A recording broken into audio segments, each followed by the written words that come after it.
الرحمن الرحیم۔ قربانی کے نصاب کے متعلق میں پہلے عرض کر چکا ہوں۔ اب قربانی میں جن جانوروں کی قربانی کرنے کی شریعت نے اجازت دی ہے وہ عرض کر دیتا ہوں۔ اس میں اونٹ ہے، اونٹنی ہے، گائے، بیل، بھینس، بھینسا، بکرا، بکری، بھیڑ، دمبا، یہ وہ جانور ہیں جن کی قربانی کرنے کا ہمیں شریعت نے حکم دیا ہے۔ اب ان کی عمریں ہیں۔ اونٹنی تو اس میں کم از کم 5 سال کا ہو تو تب اس کی قربانی شرعاً جائز ہوگی۔ بیل، گائے، بھینس، بھینسا کم از کم 2 سال کے ہوں تو ان کی قربانی کرنا شرعاً جائز ہے۔ بکرا، بکری، بھیڑ، دمبا، ان کے لیے اصل حکم تو یہ ہے کہ یہ 1 سال کے ہوں تو تب ان کی قربانی کرنا جائز ہے۔ لیکن بھیڑ اور دمبے کے معاملے میں شریعت نے کچھ نرمی برتی ہے، کچھ اور رعایت دے دی ہے ہمیں۔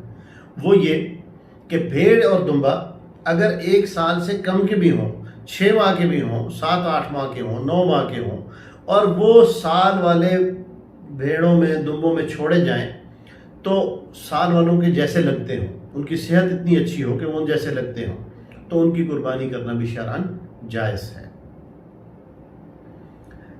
جانوروں میں دانت دیکھے جاتے ہیں عام طور پہ عمر کے لیے۔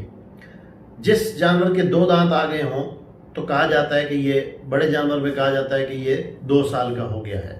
جس بیل کے، گائے کے آگے کے 2 دانت، بڑے دانت آ چکے ہوں تو کہتے ہیں یہ 2 سال کا ہو گیا۔ یہ ایک علامت ہے جو جانور رکھنے والے لوگ بتاتے ہیں، لیکن یہ کوئی ضروری نہیں ہے۔ شریعت نے کہیں نہیں کہا کہ دوندا جانور ہی آپ نے قربانی کرنی ہے۔ شریعت یہ کہتی ہے کہ جو گائے اور بیل 2 سال کی ہو چکی ہے اس کی قربانی کرنا شرعاً جائز ہے، چاہے اس کے وہ دانت آئے ہوں یا نہ آئے ہوں۔ جو بکرا 1 سال کا ہو چکا ہے اس کی قربانی کرنا شرعاً جائز ہے، چاہے اس کے وہ 2 دانت آگے ہوں اور چاہے اس کے وہ 2 دانت نہ آئے ہوں، دونوں صورتوں میں اس کی قربانی کرنا شرعاً جائز ہے۔ وہ علامت ہے، لیکن بسا اوقات جانور 1.25 سال کا بھی ہو جاتا ہے اور وہ دانت اس کے نہیں آتے، تو اس لیے ان کا آنا کوئی ضروری نہیں ہے۔ اچھا، پھر جانوروں میں کچھ عیوب ہیں۔ جانوروں میں کچھ عیوب ایسے ہیں کہ جن کی وجہ سے ان کی قربانی جائز نہیں ہوتی ہے۔ ان عیوب میں چند عیوب میں عرض کر دیتا ہوں۔ نمبر 1، ایسا لاغر اور کمزور جانور جس کی ہڈیوں میں سے گودا بھی خشک ہو چکا ہو، وہ اٹھ کے چل بھی نہ سکتا ہو، چارہ نہ کھا سکتا ہو، ایسا لاغر جانور ہوگا تو اس کی قربانی کرنا شرعاً جائز نہیں ہے۔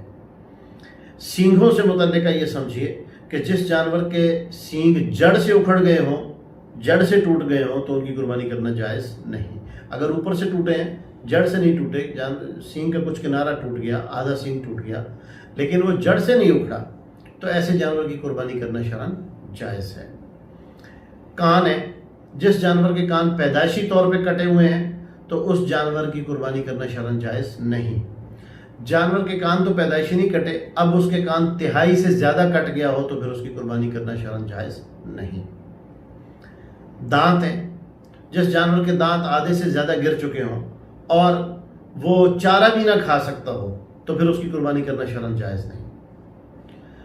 جس جانور کے پاؤں میں سے اس کی 4 ٹانگوں میں سے کوئی ایک ٹانگ زخمی ہو گئی ہے اور وہ یا اس کی کوئی ٹانگ ٹوٹ گئی ہے اور ایسی ٹوٹ گئی ہے کہ وہ اس ٹانگ کا زمین پہ سہارا بھی نہیں لے سکتا، لنگڑا کے تو چلتا ہی ہے، لنگڑا کے چلنے میں اگر تو 4تھی ٹانگ کا سہارا لے کے چلتا ہے تب بھی اس کی قربانی جائز ہے، لیکن اگر وہ اس کا سہارا بھی نہیں لیتا، اس ٹانگ کو زمین پہ ٹیکتا ہی نہیں ہے بالکل بھی، تو پھر ایسے جانور کی قربانی کرنا شرعاً جائز نہیں ہے۔